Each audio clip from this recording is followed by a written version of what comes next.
Lieutenant Colonel David W. Gapp. Hello and welcome. My name is Dave Gapp, and I'm a retired U.S. Air Force pilot with 31 years service in the Air Force. I just retired in late 2009 with a background in flying fighter aircraft, as well as a graduate of the Air Force's Flight Safety course. I'm an experienced aircraft accident investigator, as well as Safety Board President. We currently find ourselves involved in a nearly 9-year-long war in Afghanistan, which has a projected Department of Defense budget of $120 billion for 2011, while spending an estimated $140 billion in Afghanistan this year. We now have more U.S. troops killed in less than 2 years President Obama has been in office than the 575 troops that were killed in Afghanistan in 7 years under President Bush. Troop levels in Afghanistan have expanded from 33,000 when President Obama entered office in January 2009. We have 98,000 troops there this month. Our federal deficit will be approximately $1 trillion next year, while military spending remains nearly 50% of our U.S. federal budget. We need a way out of this mess to refocus our country's priorities on investing in education, infrastructure, and job creation. The ongoing war in Afghanistan is based on alleged involvement by agents of Al-Qaeda, of which many professional organizations have serious questions that are yet to be answered by the U.S. government. One of the many professional organizations that is proud to question the official U.S. government's version of the events of September 11, 2001 is being announced today: Military Officers for 9/11 Truth.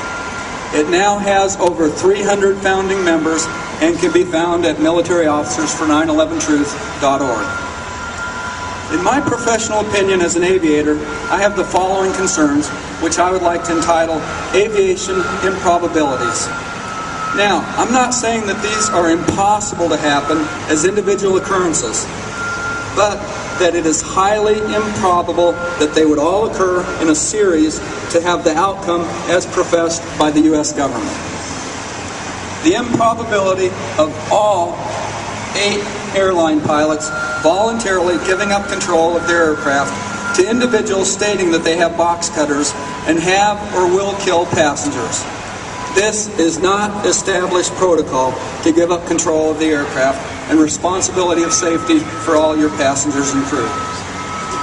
The improbability of all 8 airline pilots being killed without a deliberate, violent flight control reaction that would upend any cockpit invasion. The improbability of all 8 airline pilots not entering the hijack or emergency code into the transponders, alerting air traffic control of a serious problem. The improbability, if the above events occurred, that the marginally trained hijackers would be able to operate the navigational systems necessary and fly to specific points in airspace using instrument flight rules. The improbability of maneuvering the airliners above 400 knots airspeed, which is considered high speed, and precisely striking comparatively small World Trade Center 1 and 2. Professional pilots and simulators have about a 1 in 3 chance of accomplishing this maneuver. Improbability of maneuvering American Airlines Flight 77 from 35,000 feet descending to hit the Pentagon, as stated by the U.S. government in an analysis of the flight data recorder.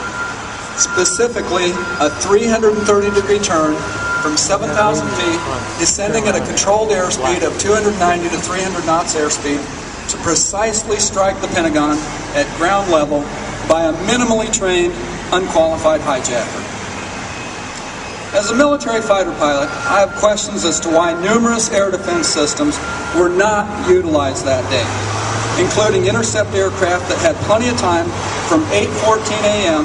when Boston Center air traffic controllers realized something was wrong with American Airlines Flight 11 after it did not respond to authorization to change flight levels.